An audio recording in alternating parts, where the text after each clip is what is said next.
you, Robert, and thank you, Noble, for hosting us again this year.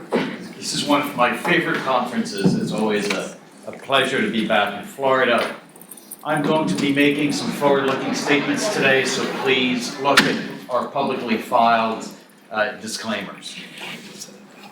Eledon, our ticker is ELDN. We are a company, as Robert mentioned, focused on the development of a type of a drug called an anti-CD40 ligand, which we're principally developing in transplant, although we've completed some studies in neuroinflammation, which I won't be talking about today.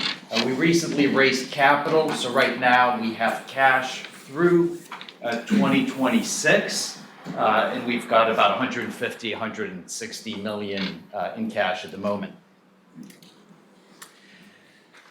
So Eledon is focused on kidney transplantation and transplantation overall. The reason why we picked this as a focus is really threefold, as I'll show you in the coming slides. The first one is around the science. Anti-CD40 ligands, the class of a drug that we are, have across different types of animal models, whether it's what's called allotransplantation, so taking an organ from one species and transplanting it to the same species, right, human to human, or whether it's xeno, so taking an organ and transplanting it across species, so for example, pig to human or pig to monkey. And regardless of the type of organ transplantation, so heart, lungs, in preclinical models, the best data, I would argue, bar none, had been shown with using an anti-CD40 ligand. So that was the first reason why we decided to go into transplant. The second reason why we elected to go into transplant had to do with the market size. This is a market that has proven to be a multi-billion-dollar revenue market. The last drug that was approved that's become really the cornerstone of transplant medicine is a drug called tacrolimus. That is the drug that we're looking to replace. And tacrolimus peaked at about $3.5 billion in revenues for Astellas about 15 years ago. In fact, it's still quite a large drug. Last year, Astellas reported almost $1.5 billion in branded revenues for this 30-year-old drug. The drug that used to be the cornerstone before tacrolimus was a drug called cyclosporin. That was Sandoz, that's now Novartis. That launched in 1983, and during the 1980s was one of the first blockbusters. It was one of the first multi-billion-dollar drugs. Back when, $1 billion truly meant something. And finally, the reason why we picked transplant had to do with the characteristics of the market. It's big dollar-wise, but it's small in terms of the number of physicians that are practicing it, the number of centers where transplants are done. In the US, there are only about 200, 250 transplant centers. So you need a small sales force in order to be able to cover the whole country. So we picked transplant because that's where the science led us. It had a large proven market, and it was an indication and a market that we could tackle as a small biotech. We didn't need to be a large pharma company to go there. Currently, here are our ongoing studies. We have 3 studies going on in kidney transplantation, all in parallel. A phase 1B, which is an open label study, so we can read out the data, report it out to the community, to physicians, to scientists, and of course to investors. We have a phase 2, which is the control study. That's what regulatory agencies like the FDA want to see. So we're running a study. We're running tacrolimus versus tegoprubart head-to-head. And then we have a long-term extension study where we enroll patients that finish a year on drug in either of the other 2 kidney studies. We also have a phase 2 study that's ongoing in islet cell transplantation. We made national news about a month ago. We were on Fox News, CBS, ABC News, since we had some patients that had pretty much uncontrollable diabetes that were functionally cured, were reported as being functionally cured of their type 1 diabetes. That study is ongoing. We are ready to go into the clinic in liver transplantation. We finished non-human primate work. We are not going into the clinic right now for capital reasons. We've done both pig to human kidney and heart transplantations, and we finished a phase 2 in ALS, which is neuroinflammation. Our mechanism of action, the way our drug works, is very different from the way historical drugs have worked in immunosuppression. Most drugs when you hear of immunosuppress, the way they work is by essentially wiping out populations of white blood cells, right? We have red blood cells carry the blood, white blood cells are our immune system. So if you wipe out a population of white blood cells, you decrease the ability of the body to mount an immune attack because the white blood cells are not there. That is not at all the way our mechanism functions. We work by changing how white blood cells communicate with one another. And by changing how they communicate, we can inhibit the activation of the immune system. So we change how white blood cells look at something and decide whether it's foreign as opposed to self, and whether as a result they should activate the immune system.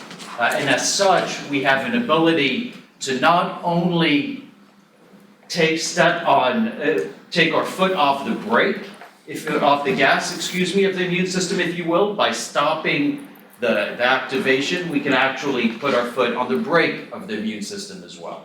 So there is this dual effect. We are focused principally on kidney transplantation, and that's because that's where transplants are being done today. 60% of transplants in the US, and that's true globally, are kidneys, and hence why we've started here. Now, when we talk about immunosuppression and transplant, it's important to note that there is no, as you'll see, there is no placebo effect in transplant. We have literally thousands, hundreds of thousands of years of evolution whereby our immune system can detect what's foreign, right? If we step on a nail, the immune system will find a single bacteria that's pierced our skins and destroyed it.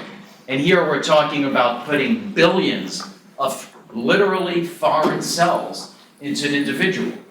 So we need to tweak, to suppress the person's immune system for that person to be able to accept the transplant. When someone has a transplant, they are on that drug for life. If they stop taking their medicines, the immune system will wake up and will immediately go back and attack that organ. Now, as I mentioned, transplant is a rare disease-like organ, so very concentrated but large from a dollar perspective. To give you a sense of the scale, today there are about 25,000, 27,000 or so kidney transplants done every year in the US. We don't have enough organs, as we all know, so that for every 5,000 transplants we do in the US, there is another 1,000 people that die waiting for a transplant. How much do they cost? The total cost of a transplant is about, in the US today, is about $500,000. This is part of end-stage kidney disease. So end-stage kidney disease is when kidneys stop to function. As you know, people at that point go on dialysis. Now, dialysis is quite hard on an individual. People need to get hooked up to a machine either every night at home or every other day for multiple hours in the center. And not only is that bad from a quality of life perspective, survival is quite poor. Average survival on dialysis is less than 5 years in the United States. So we do much better with cancer than we do with end-stage kidney disease. It's also very expensive. It costs about $140,000 a year in the States to have someone on dialysis. So patients that get transplanted as a result do much better, since the average survival of a transplanted organ is 10 to 15 years. The unmet need here that we're trying to address is the following. As I mentioned, an average transplanted kidney functions for 10 to 15 years, but the average person that gets transplanted in the US is only about 50 years old. So if you're 20, 30, 40, 50, even 60, and you need a kidney transplant, chances are you're going to need 2 if you have a shot at living a normal lifespan or more. But as we discussed, and as we all know, we don't have enough kidneys. So there's this large unmet need to have kidneys function longer, so that we would need fewer replacement kidneys. So why is it that kidneys only work about 10 to 15 years? And here's one of the ironies, which is the same drug that we give to protect transplanted organs ends up destroying the kidneys in the long term. And it does so both directly as well as indirectly. So tacrolimus is directly a kidney toxin. It's a kidney poison. It's nephrotoxic. As you can see here, about a quarter of patients will show kidney damage within 6 months of going on tacrolimus. In fact, this kidney damage is so severe that when patients get a heart transplant or a lung transplant, about 1 in 10 will need a kidney transplant in a decade. And the reason they need that kidney transplant is not because of their underlying heart-lung disease. It's because of the drug we give to protect their transplanted heart lungs that ends up destroying their kidneys. Now you can imagine what that does if the kidney that's transplanted is not particularly healthy to begin with, because it came from an individual who had died. Similarly, tacrolimus causes hyperglycemia, so high blood sugars. It causes hypertension, which ironically are the 2 leading causes of kidney failure leading to kidney transplant to begin with. So our hypothesis is that if we can remove tacrolimus, replace it, we want it completely off board, the kidneys should do better because we'd be removing these direct and indirect negative effects. And you can see why here. This is a study that is looking at the causes of kidney transplantation. So when a kidney fails at UCSF, they looked and they said, why did the kidney fail after transplant? The red bars are reasons that are tied to tacrolimus. And you can see how that dominates over time. So our hypothesis is if we can remove these red bars, the kidneys should do much better. And indeed, this is what we saw in non-human primate models, in monkey studies. So here, what you're looking at is a meta-analysis that looks at all of the published literature we could find where there is data on single monkeys, so you know how well the monkeys do. What's happening here is these monkeys get their kidneys removed or ablated, destroyed, and they then need a kidney transplant, and the monkeys get a transplant. They either get no drugs or a single drug. So it's apples to apples because you're looking at just a single drug that is used. The black line is on the untreated animals that I mentioned.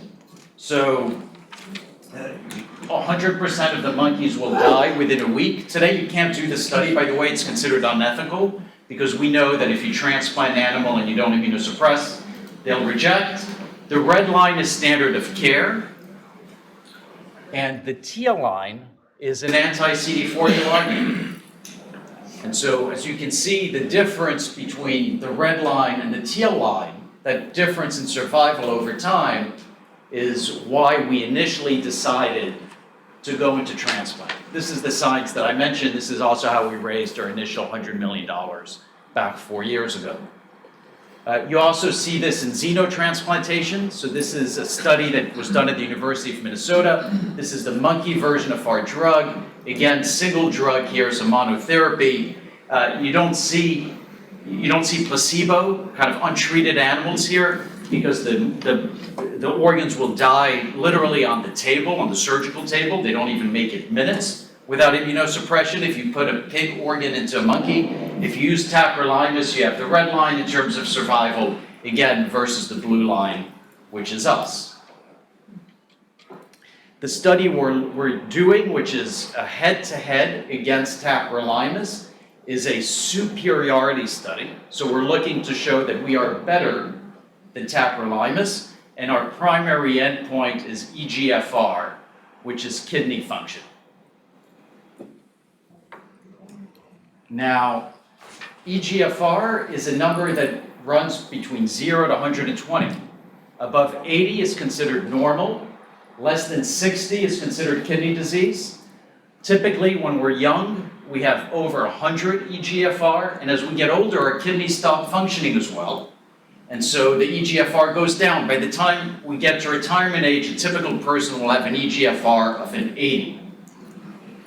Less than a 20, those individuals need either dialysis or transplant to survive. So let's remember those numbers, right? Less than a 20, transplant is needed, or dialysis. 20 to 60 is kidney disease. Above 80 is the normal range, with 80 being what you see typically with older individuals. So how do patients do post-transplant? This is the latest and greatest. It's data that was published a year ago. It looks at 5,000 patients going out 6 years. It's an enormous amount of data. And what you can see is that eGFRs go up to the mid-50s quite quickly in about the first 2 months after transplant. And then if you look on the right side of the slide, you can see what happens to eGFRs over time. The red line is tacrolimus, the drug we're looking to replace. Remember all those toxicities? You can see the effect here. That red line goes down. The drug tacrolimus is eating away at the kidney. Now, what you'll also notice, a blue line, about 10% of patients get one of two other classes of drugs that have been approved, but have never become standard of care because they have their own safety issues, which for time reasons we won't go into now. But those drugs are not nephrotoxic, they're not toxic to the kidney. So patients that are on those drugs get to that same mid to low 50s level, but since the drugs are not eating away at the kidney, as you can see, the eGFR line remains pretty flat, which reinforces our hypothesis that if you don't have the toxicity of the tacrolimus, you should be able to do better. Now, of course, what we're looking to do is to be superior to all of these types of classes of drugs, although we're testing ourselves against the standard, and we want to be safer. So as you recall, we have a phase 2 that's ongoing. And then we have a phase 1b that we use to report out data. So this is the data that we reported out in June at the American Transplant Congress. On the y-axis, you see eGFR. On the x-axis, you see time. And underneath various points of times, you can see how many patients made it to that time period. So we had 13 subjects in the study. 2 made it out a year. It's not that the others dropped out. It's not all the patients started on the same day, right? They start in a staggered manner. So most of the patients just haven't had a chance to make it longer yet, but they're making their way down. If you draw a line, you can see the average is probably in the high 60s or high 60s, 70, with the 2 subjects that have finished that are above a 90. Now, if we're in the high 60s, we are somewhere about 30%, right? Let's call it plus or minus, versus the standard of care that we just looked at. And the 2 subjects that made it out a year, as a side point, are 2 elderly patients, one of whom was on dialysis and one of whom was a diabetic. So these 2 individuals who've gotten a kidney transplant are doing better than a typical person their age without diabetes and their own 2 native kidneys walking down the streets of Boca is likely to have. Levels this high post-transplant, you see that about in 1 in every probably 40 patients, 50 patients will get to levels that high. So the fact that we've got 2 patients that made it out at that level was quite striking. So it's one thing for me to stand here and to tell you that this data was good. Here's the impact of this data when we presented at ATC. In 2023, we went to ATC, and we had presented here. We showed data on our first 4 patients, and we had to beg people to talk. I was there. We had to beg people to talk to us. We waited for the professors, the key opinion leaders. We'd walk up to them and say, "Hey, we're from Eledon." We present this data, and 2 things happened. First thing was, because we're a small biotech, we held a symposium to discuss the future of immunosuppression and to review our data at ATC. We booked, this is in June, it's hot in Philadelphia, and we booked a hotel room about a 10-15 minute walk from the conference. And I was expecting that we'd get 20 people would walk through the Philadelphia heat, right, to get to our room. We had 187 people come, standing room only. So that's when we knew, and I knew that this was resonating. We were running the phase 2 that I told you about. We finished that study in half the time that we thought it would take us. We had overwhelming demand. You never hear of clinical trials finishing early. We finished 4 or 5 months early. So the physicians saw the data, walked over in order to hear about it, and then voted with their patients by enrolling their patients at really an unprecedented speed, definitely in kidney transplantation, into our study. In the last 3 minutes, I'll talk about our islet cell transplant study. This is a phase 2 that's being done at the University of Chicago. Here, we're looking at patients that have the highest risk type of type 1 diabetes. Type 1 diabetes is the type of diabetes that kids get. It's the immune system attacks and destroys the pancreas. The obvious question is, why don't we do islet cell transplants today?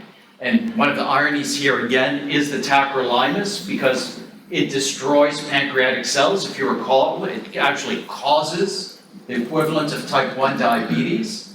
And also the side effect profile makes it unattractive for patients to go. We had a patient tell us they viewed it as swapping the disease of type 1 diabetes for the disease of tacrolimus if they had a transplant with TAC. So as a result, we're doing this study where patients get the cells that make insulin transplanted, and then to prevent the rejection, to protect those cells, they get our drug, tegoprubart. We've done 3 subjects. 2 of the subjects have now made it off insulin. So they went from pretty much uncontrollable diabetes to being off insulin. So functionally, what was described by the physician running the study is functionally cured of the disease.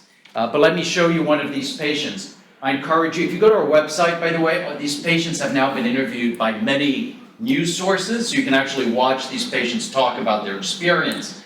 This is a 30-year-old lady. This is a lady who her blood sugars go from very high to very low quite quickly, so she can't really control her blood sugars. You see how high they go from her A1Cs, which is an 8.4. It's a measure. Normal is less than 6. It shows you that her blood sugars go high. She gets transplanted. Her insulin needs can be seen here. So she goes from 80 units of insulin to needing only 30 units within the first week. So she needs less than half of the insulin that she was taking. In 75 days, her insulin needs are down 75%. In 4 weeks, she was off insulin completely. So she went from... With more than 6,000 small and micro-cap companies listed, if you're looking for the next Apple, then Channel Check truly is your trade. It's an investor community where you can access independent Wall Street research, advanced market data, balanced news, corporate videos, and podcasts. You can even register to attend in-person Meet the Management Series luncheons, and to be part of the preeminent annual Small and Microcap Investor Conference, NobleCon. And here's the best news. Since Channel Check is sponsored by the featured companies, premium membership requires no investment. It's absolutely free. So check it out. Log in today. Find out why Channel Check is North America's leading source of research on the companies that just may change the world.